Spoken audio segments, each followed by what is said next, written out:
Hércules, o mito do homem que precisou enfrentar a si mesmo.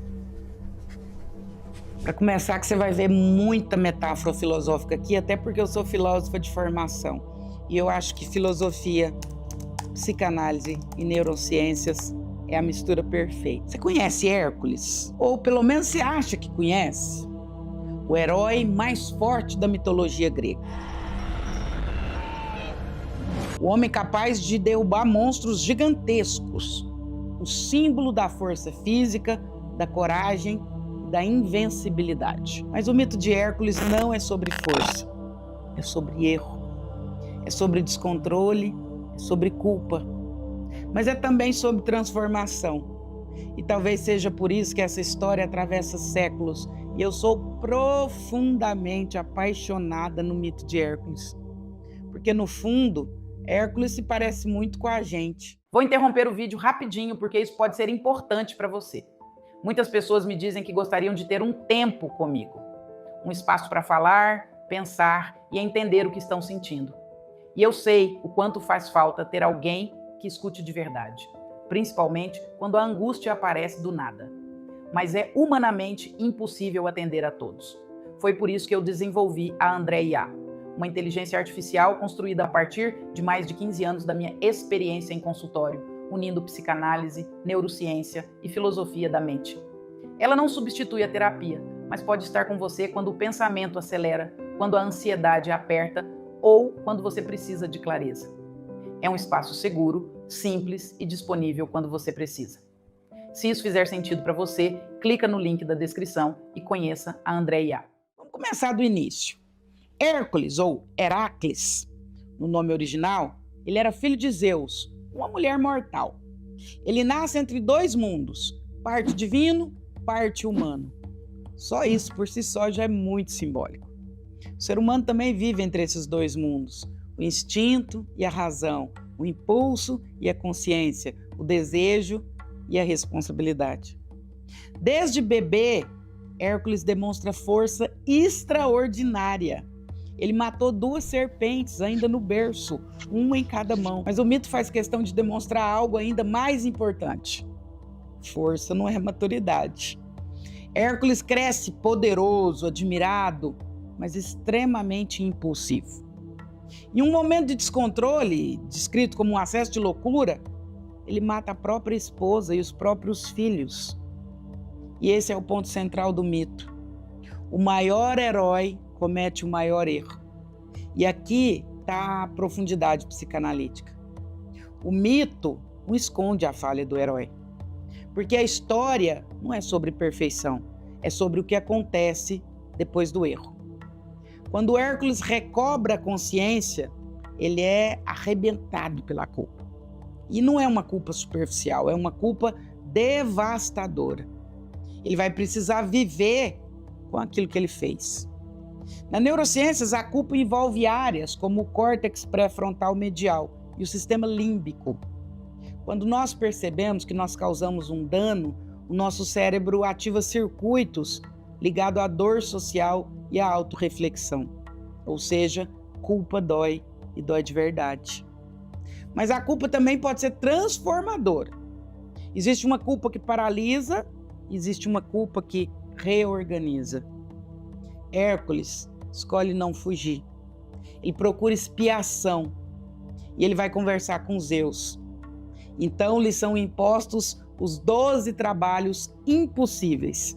Possivelmente você já ouviu falar dos 12 trabalhos de Hércules. Aqui vem a parte simbólica. Os 12 trabalhos não são apenas desafios físicos. Eles são metáforas da jornada humana. Primeiro desafio, o leão de Nemeia. Ele tinha uma pele impenetrável, nada atravessava, e Hércules tinha que matá-lo. Quantas vezes nós também criamos uma pele impenetrável? Orgulho, defesa emocional, arrogância, são formas de proteção, mas também são barreiras que nos isolam. Hércules só derrotou o leão de Nemeia quando ele entendeu que não adiantava lutar de forma convencional. Ele precisava mudar a estratégia. Primeira lição: força bruta nem sempre resolve. Depois vem a Hidra de Lerna, um monstro com centenas de cabeças. Quando ele cortava uma, duas nasciam no lugar. Isso é uma imagem perfeita da repetição inconsciente. Você resolve um problema superficialmente, ele vai voltar muito maior. Você tenta parar um comportamento impulsivo só na força de vontade e ele reaparece em forma de outra compulsão. A psicanálise chama isso de compulsão à repetição. O sujeito vai repetindo padrões, porque o conflito não foi elaborado. Na neurociência, sabemos que o cérebro funciona por circuitos. Quanto mais você reage de uma determinada maneira, mais aquele caminho neural se fortalece. Se você responde sempre com uma explosão, seu cérebro fica ainda mais eficiente em explodir e continua repetindo. Hércules percebe que cortar cabeças não resolvia. Ele precisava cauterizar a ferida. Traduzindo, não basta atacar o sintoma, eu preciso descobrir a raiz do sintoma. Quantas vezes nós tentamos cortar as cabeças na nossa vida? Mudamos de relacionamento, mas escolhemos outra pessoa muito parecida. Mudamos de emprego, mas levamos os mesmos conflitos. Prometemos que não vamos mais reagir daquela forma, e reagimos de novo. Porque o problema não é externo, é interno. Outro trabalho interessantíssimo de Hércules foi limpar os estábulos do rei Áugeas, que estavam há anos acumulando sujeira. Só que Hércules não limpou com as próprias mãos. Ele desviou o curso de um rio. Isso é simbólico demais. Alguns conflitos acumulados na vida, ressentimento, mágoa, trauma, não se resolvem com pequenas ações pontuais. Exigem uma mudança de fluxo. Exigem reorganização. Na psicanálise, isso pode significar terapia, reflexão profunda, mudança real de comportamento. E aqui entra algo fundamental. Hércules não virou herói quando nasceu forte. Ele virou herói quando ele aceitou enfrentar as consequências daquilo que ele fez. Aqui está a diferença entre potência e maturidade. Potência é capacidade. Maturidade é responsabilidade.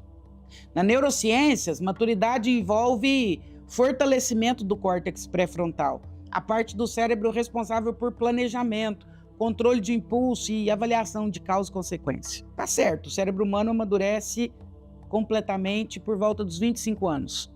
Mas maturidade emocional não depende apenas de idade. Depende de consciência. Hércules, antes do erro, tinha força. Depois do erro, começou a desenvolver consciência. Freud dizia que o ser humano é movido por pulsões, forças internas que buscam descarga. A agressividade é uma delas. O mito mostra o que acontece quando a pulsão age sem mediação. Só destruição. Mas também mostra que a pulsão pode ser transformada. A mesma força que matou sua família foi usada para enfrentar monstros. Isso é sublimação. Na psicanálise, a sublimação é transformar energia bruta em algo construtivo. A raiva pode virar disciplina, o desejo pode virar criação, a culpa pode virar crescimento, mas isso exige trabalho, não é assim automático. Hércules passa anos cumprindo tarefas quase impossíveis. Não existe transformação rápida, meus caros, não existe atalho. Talvez essa seja a parte mais difícil de aceitar na vida real. Nós queremos mudar rápido, queremos resolver traumas em semanas, queremos virar outra pessoa da noite para o dia. Mas o cérebro só muda por repetição. Novos caminhos neurais vão se construindo com prática constante, com disciplina. Novos comportamentos exigem repetição consciente. Hércules não enfrenta apenas monstros externos. Ele enfrenta a própria impulsividade. Ele aprende estratégia, aprende paciência, aprende limites. E aqui está algo profundo. O mito não diz que Hércules eliminou os seus impulsos. Ele aprendeu a dominá-los. Maturidade não é apagar suas próprias emoções. Maturidade é saber o que fazer com as suas emoções. Você não vai deixar de sentir raiva. Você vai aprender a não deixar a raiva decidir por você. Você não vai deixar de sentir desejo. Você vai aprender a não ser escravo dos seus desejos. Carl Jung falaria aqui das nossas sombras, aquelas partes nossas que preferimos não ver. O mito de Hércules é a história de um homem que é obrigado a encarar a sua própria sombra. E a sombra não desaparece quando ela é ignorada, quando a gente finge que não vê. Ela só cresce. Só quando a sombra é reconhecida que ela pode ser integrada. Talvez o grande ensinamento do mito de Hércules seja esse. O maior monstro que temos que enfrentar não está fora, está dentro. Está num impulso que não reconhecemos, na raiva que não elaboramos, na culpa que negamos, na dor que evitamos. E o heroísmo não está em vencer o mundo. O heroísmo está em organizar o seu próprio caos. Hércules não é admirável porque nunca caiu. Hércules é admirável porque caiu, levantou, assumindo o peso de tudo que ele tinha feito. Talvez todos nós sejamos um pouco de Hércules, capazes de grandes feitos, mas também capazes de grandes erros. A diferença está no que nós fazemos depois que erramos. Negamos? Culpamos os outros? Fingimos que nada aconteceu? Ou assumimos os nossos trabalhos? Cada um de nós tem seus 12 trabalhos simbólicos. Limpar o que acumulou, enfrentar padrões repetidos, dominar impulsos, reparar danos, reorganizar escolhas, não com força bruta, mas com consciência. A verdadeira força de um homem não é física, é interna. A verdadeira força é a capacidade de se observar e de reconhecer. Eu errei, eu preciso mudar, eu preciso enfrentar isso. No final, o mito de Hércules não é sobre um herói mitológico, é sobre o ser humano tentando se tornar mais inteiro. E talvez a pergunta que fique seja essa: quais são os seus monstros? E você vai continuar fingindo que eles estão fora de você? Ou você vai começar a enfrentá-los por dentro? Porque todo herói verdadeiro começa quando a consciência desperta. E essa é uma força que não depende de músculos, depende de maturidade. E isso, maturidade, muda completamente a forma com que a gente vive, a forma com que a gente se relaciona. Grande beijo. Se você gostou desse conteúdo, aqui tem saúde mental gratuita e democrática para que alcance o maior número de pessoas possível. Então eu gostaria de te pedir, se inscreva no canal, curte, compartilha, comenta, traga outras pessoas para que possam receber conteúdo de graça que pode libertar. Grande beijo.